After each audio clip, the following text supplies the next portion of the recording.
بسم الله الرحمن الرحيم. السلام عليكم ورحمة الله وبركاته.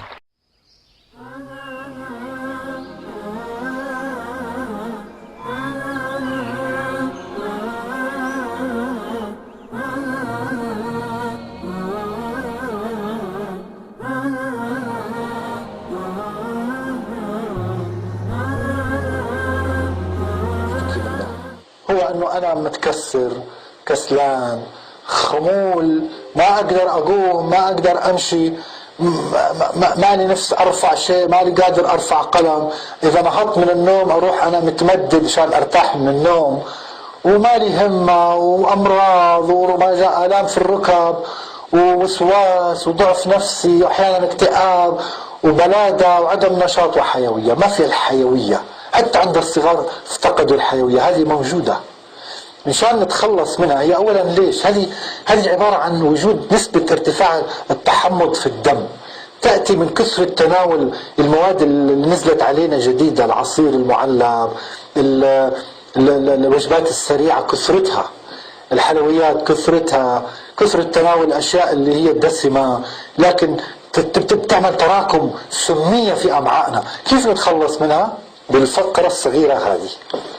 نحن لما عادة نهمل شرب الماء نصاب بالتجفاف دون أن نعلم، والتجفاف هذا يكثف من الدم ويقلل من حركة مرور الدم، وبالتالي عندما تقل حركة مرور الدم تقل الإشارات العصبية، ولا تنتقل الإشارات العصبية من الدماغ إلى الدم عبر الهرمونات بسرعة، لأن الدم لزج فالنقل يكون بطيء. لما الإشارة العصبية تنتقل ببطء، هرمون النشاط والحيوية، هرمون الاتش دي اللي هو هرمون السعادة، هذا كله يمر ببطء لأنه الدم ما في حيوية.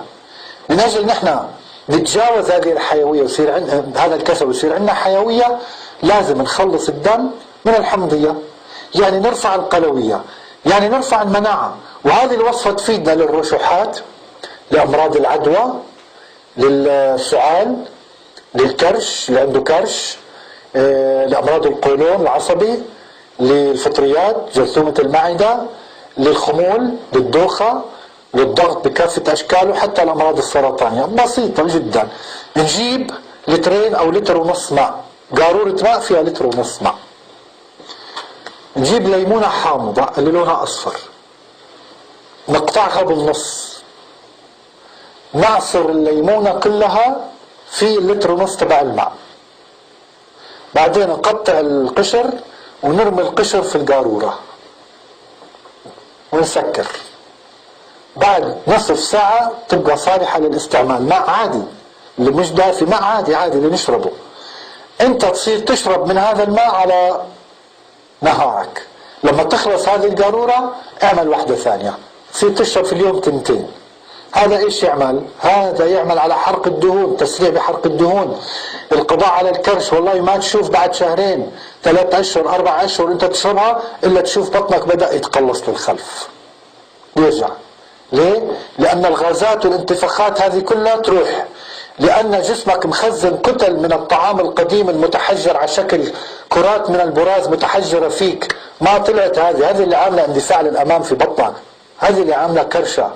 هذا كله تتفكك، تتحلل وتخرج لخارج جسدك، بالتالي بطنك يرجع للخلف، القولون عندك يتنشط، الهضم يتنشط، الحرق يزيد بالغدة الدرقية، تشوف حالك إلا الدهون تزول، كوليسترول ينزل، الكوليسترول، دهون تنزل، آلام عندك تروح، آلام المفاصل، التهابات البولية، التهابات النسائية، تنشيط القدرة الذهنية، تنشيط القدرة العقلية، المساعدة للقضاء على الإنسان اللي ممكن يصيبه رجفة أو بارينكسون، اللي يصيبه مرض MS أو التصلب اللويحي، هذا يساعده أيضا على عملية التمدد. اللي يصيبه الشلل في منتصف الوجه أو العصب السابع، هذا يخفف عنه هذه الأضرار. كما أن هذا الماء هو طعمه حامضي خفيف، يحرق كل بروتين اللي أكلته، يحرق ويذيب كل السموم اللي موجودة في كبدك، ينشط لك الكلى ويطرد الأملاح منها. هذا ما أردت أن أقوله لكم. إن شاء الله تكونوا قد استفدتم. شكرا لكم والسلام عليكم ورحمة الله.